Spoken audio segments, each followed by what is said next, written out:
After last week's Cessna experiment at the Triangle, our attempt to collect usable data of the anomaly once again left us with more questions than answers. Guys, I appreciate y'all coming out. So to help us get a better look at the Triangle anomaly, we invited Richard Tenney, Chuck Hartz, and David Moulton from the Salt Lake Astronomical Society out to the ranch. They're going to help us with tonight's experiment at the Triangle. So here's the plan. You guys start getting set up, and what I would like to do is, so you can see the area that we're talking about that has the anomaly in it, Dragon and I are going to take a rocket out there and set it up in this spot and launch it right underneath where we are. You guys try and capture it through the telescopes. Does that make sense? Yeah. Yes, sir. Okay. All right, let's go. The plan is to have Richard, Chuck, and Dave focus their high-powered telescopes up at that mile-high area above the Triangle while we launch more rockets in an attempt to stimulate UAP activity.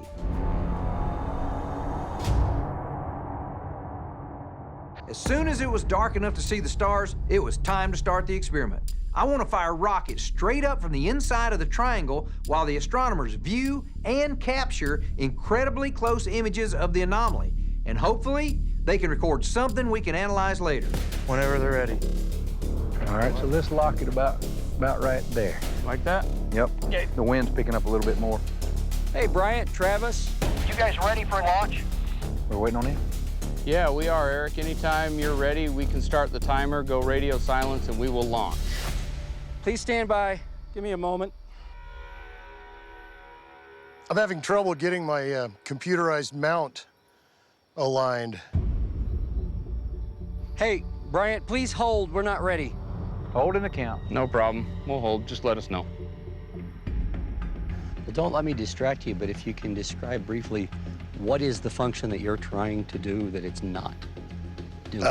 When I first set up the mount, I have to aim it at a couple of stars, and that builds a model of the sky in the computer. It's not letting me do that.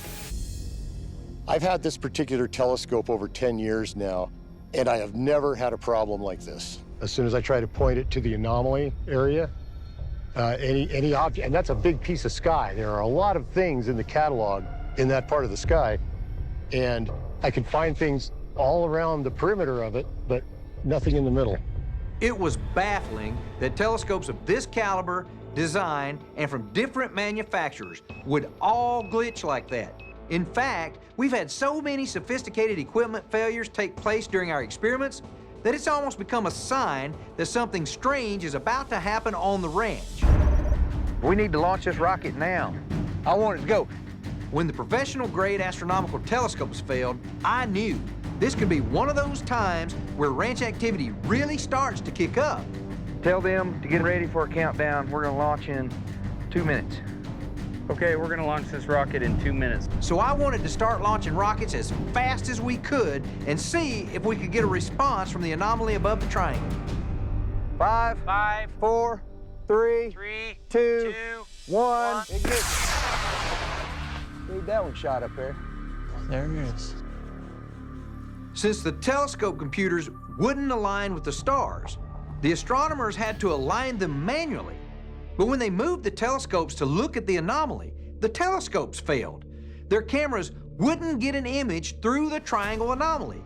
Before, it was the computers that weren't working, and now it's the actual cameras connected to the telescopes. Hey, Bryant, Travis, do you copy? Oh, we got you. Go ahead. We can fixate on stars elsewhere, but not the ones over the anomaly. No kidding.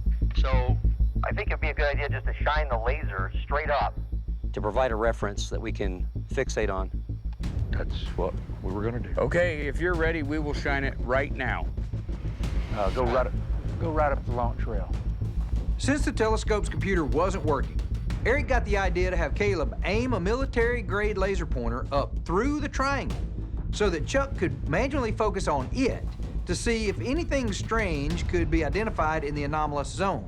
There you go. Okay, Caleb is shining the laser straight up. Can you see it? Have you got it in there now? Yeah, that's it. Okay, good. Yes, we can see the green laser. Hey, Travis. Yeah, Caleb. There's points where it looks like the beam disconnects from itself. What? Where you are now? Yeah. What? I weird. Like right, you see that? Yeah, I did see that. It's like it jumps. Yeah, right there. It did it again. Oh, right there, look, just suddenly got shorter. You see how it looks like it's cutting off? Yeah, it's like there's something There's there. something there.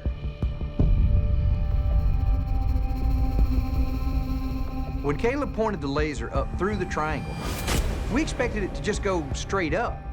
But as he's moving it around, it looks like it actually gets shorter, like it's being cut off at a certain point by an object or something that we can't see. And it's right there in the anomalous zone above the triangle. Hey, guys, y'all are not gonna believe this. Chances are we're going to believe anything you say, Travis. Caleb is pointing. The laser pointer up into the sky, and it's like it hits something and it only goes a certain distance, and then he moves it and it goes further. Dude, did you see it bend? Dude, did you see that? Then, the end of the laser bends. Did you see that? Yeah. We're hitting something, and the laser beam is literally bending.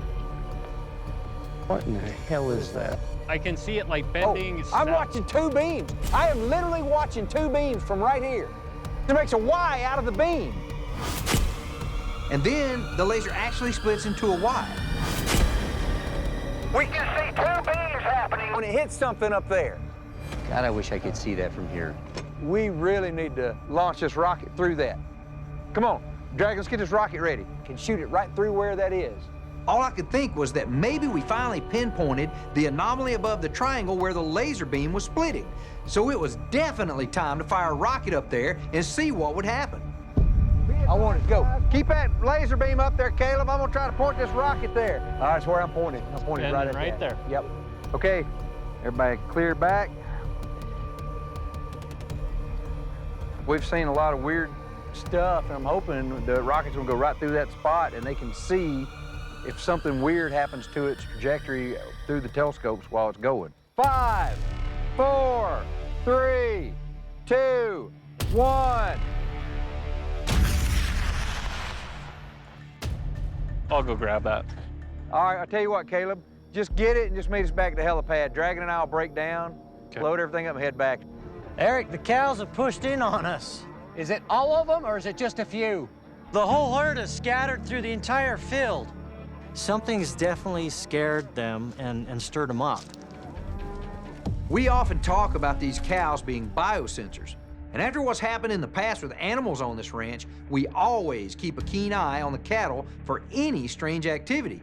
Suddenly, they're acting weird while we're conducting this experiment at the triangle, and there's also massive equipment failures. My first thought was, we should be looking up. Somebody scan the skies, scan the skies. Look at this one right here. I don't know what that is. What the hell is that in the sky? To the south. There it is. It's moving real slow. Where I'm looking at it, there's no red or green or white lights on it. That thing is big and spherical. Yes, it is. It's got a black dot in the center of it. What in the crap? I am seeing a double peak near 1.6 with some sidebands. I noticed that the spectrum analyzer is giving us once again this mysterious 1.6 gigahertz signal. The 1.6 is often seen in conjunction with UAP activity. There's no red or green or white lights on it. It doesn't look like it's that far away either. Richard spots this object up in the sky, and it's not blinking like an aircraft. It's not like anything I've ever seen before, and it starts to track towards the east, and then it started to turn towards the north. It's definitely one of the more incredible sightings that I've seen here on Skinwalker Ranch. And it's coming up on Jupiter right now. Yes, it is. It's going right under Jupiter. And it's almost as big as Jupiter. It just disappeared. Wow.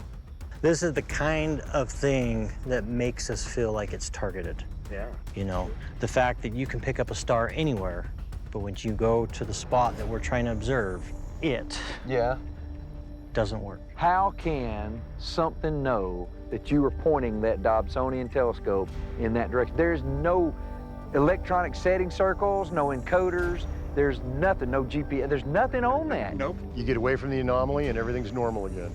Wow. We were all mentally exhausted by whatever that was that appeared after our final rocket launch. It was the biggest UAP we've seen so far, and it appeared to have come closer than any of the others as well. And with the cows reacting the way they did, it makes me think that we're getting closer to answers here on Skinwalker Ranch.